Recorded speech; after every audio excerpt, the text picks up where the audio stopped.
எந்த கலைஞனும் அவளை சிலை வடிப்பான், எந்த புலவனும் அவளை பாட்டில் வைப்பான். அந்த இயற்கையும் அவள் மேல் காதல் கொள்ளும், அவள் நினைவாலே என் காலம் செல்லும்.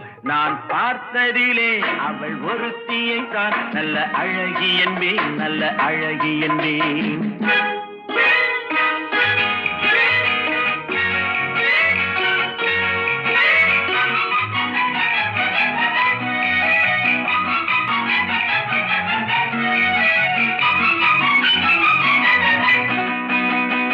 இடையோ இல்லை இருந்தால் முல்லை கொடி போல் மெல்ல வளையும், சின்ன குடை போல் விரியும் இமையும் விழியும் பார்த்தால் ஆசை விளையும்.